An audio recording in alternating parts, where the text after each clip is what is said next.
The Slayer of Everything is hitting the tabletops again.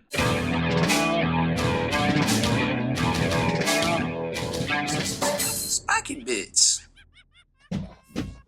Welcome back, Hobby Maniacs. I'm Rob Baer from SpikyBits.com, and we've got Gotrek in the house. The Slayer of Everything is here, and he mad. This model, this is actually I think the second, maybe the third, counting the limited edition dwarf that was on the Golden Demon from back in the Games Day era here in the States. I guess technically G-Dub's coming back to the States. I don't know if that was actually Gotrek, but it definitely was a Slayer on top of that slayed the Golden Demon. But I digress. So anyways, this is the second model, the first one in plastic that I'm aware of. And man, it looks really good. It does come with the rules, but we saw Warhammer community previewed the rules already and kind of sent the AOS world into a tizzy about, they're really good. The only big drawback is I think he only moves like 4 inches or so. So let's take a look at this bad boy here. I'm going to open him up, and he doesn't come with the little black insert for your out-of-box experience, unfortunately, but he does come with 2 bases, and there's a reason for that. There's a second base. So you got a 40 mil base and a 25 mil base, and I don't know which one's like legal for match play or whatever, because remember, he's gonna move so slow. But here's the instructions on him. So he does have the scenic base right here, which you kind of build up from like a little pile of debris, and then he's got this little plank. In the plank, depending on what you want to do, well, it can be interchanged with either the 40 mil or the 25 or 32 millimeter or the 40 mil super scenic base right here. So that's very important. We're gonna have to keep that off right there. And then Gotrek himself is just a bunch of computer slices and dices right there, and he's got like this weird like kind of super mohawk right here that goes together with like one existing part and 2 different sides, so to speak. So he's got this really dynamic mohawk, like we saw with the Sister Canoness right here. If you haven't seen that video yet, it's going up about the same time. It's a very dynamic build that just looks very three-dimensional for just a normal, in theory, 2D designed kind of model here. But you get all these slices and all this dynamic posing, and the things just start taking on a little bit of almost life of their own, and that's what's really cool about the sculpts, and what definitely sets GW apart these days from their contemporaries out there in the design world. And then of course his face is actually attached to his beard, but I mean that's pretty true for most dwarves, I suppose. And then he has his super axe and his super amulet right there that kind of keeps him safe. And then we get into the rules, but you've probably seen a lot of this. I know there's folks out there trying to figure out how to make him move faster, and they're like, oh, you can take the cogs if you play with wizards and in the Deepkin maybe, or I suppose you could do the same thing in some of the other order armies. And then I guess there's ways to kind of speed them up in potentially a Fire Slayer battalion or something, and there's ways to get around it, and you could, and I guess you couldn't have a caster in a Fire Slayer army to get the cogs, but other than that, there might be some ways to wiggle it. But man, his rules are really good, and one thing I do want to point out, you can reroll all misses. Or excuse me, no, it doesn't say misses. You just can reroll, and so you can fish for those mortal wounds if you want. He piles in and attacks. It happens at the end of the combat phase, so I don't think it's infinite. I think he just does it once. That's the way I'm reading it, but there's a little bit of disconnect between English and American English. But that's kind of how I'm reading it. I think that's kind of how everybody kind of assumes it is. But if I'm misspeaking, well, please forgive me. I'm doing the best I can with this interpretation there. So here you can see the sprue. And it, like I said, it's a chunky sprue. It's gonna be the whole width of the box right here, which normally we see like this kind of like half, almost like these cut in half, and it's kind of staggered in the box. But this is one solid sprue, and you can kind of see very well detailed like barrels and some dead skaven, and you've seen the detail of the painted one right here, which looks just gorgeous.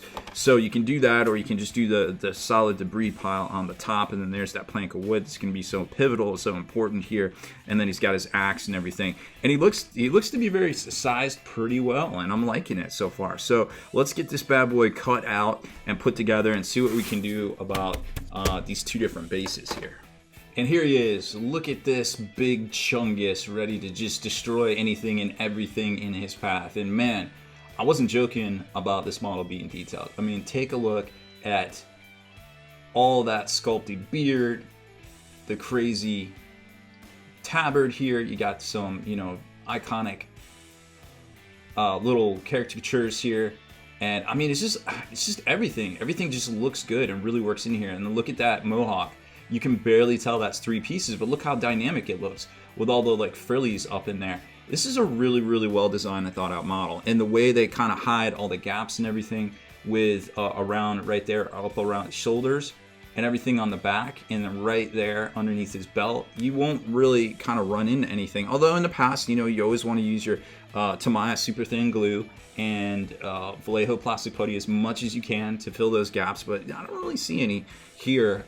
Just gotta, you know, kind of work trimming them up maybe a little bit more, but other than that, it's fine. So here's the thing. You kind of saw him almost falling off. There is a way to switch between these. So if you put together the base like so, and then do a little sliver cut right here, a little 45 on that nub, then you're going to actually be able to interchange this. And you could attach a little magnet if you wanted to into there, or up here. I just used a little poster tack here, but this guy actually, for the most part, let's see, let's get it.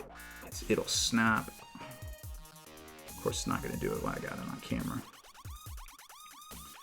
but I assure you, it will snap right into place, and you can pick them up. There it is. Boom. So you got to kind of flex it in from the back, and then the little nub catches right there. But it's super sturdy. You can definitely pick it up, and for the most part, if anybody picks it up by his ginormous overflowing mane of a mohawk, then they wouldn't even know that it is actually not secured to the base right there. But yeah, and then he just pops right out like so, and literally pops, and then you can just kind of tack him into here or do a little magnet, whichever works better for you. I just kind of want to use some glue tack there for real quick showing you this, because I mean, it just seems so easy. So that's pretty much it. Now I don't know which version you play with. Like, this is the display one, you play with him because all the doors are on 32s, I suppose. But yeah, I would just be super sensible about it. But it just, you know, having both the bases here, having one maybe to kind of mount them to and make them look dope would be pretty good. Also, if you're really worried about it, you can add in some texture paint if you want, or Vallejo has some pumice that's really good to kind of fill in those gaps. Where is it? Right here. This, Liquitex, excuse me. It's resin sand, so it actually has chunks and things in it. So it just kind of depends on what you're looking to do around the edge right there, or maybe just nothing and just paint it black or brown or whatever. Now, as far as size-wise, like I said, I mean, he's just... There we got our little tree person right there, but definitely sized right. Everything looks in perfect proportion right there, and he's very dynamic. So I'm really, really digging this model. $35 US. You can pick it up from your local game store. You can check it out from our friends at Miniature Market. There's a link in the comments field below, and also on the description as well to check that out. They always sell GW and all sorts of gaming items for less, so make sure you check it out over there. So that's pretty much it for this one. Unbox and build. He's going to be probably a must-have for most forces of order, being able to slot in. And, you know, he looks like pretty fun to paint, judging by this picture right here. I can't wait to perhaps try to figure out how to slot him into my Tree People army. An alliance of dwarves and elves, who would have thought of such a thing? So that's it for this one. Make sure you hit that subscribe button and turn on notifications so you can be the very first to like and comment on all our videos.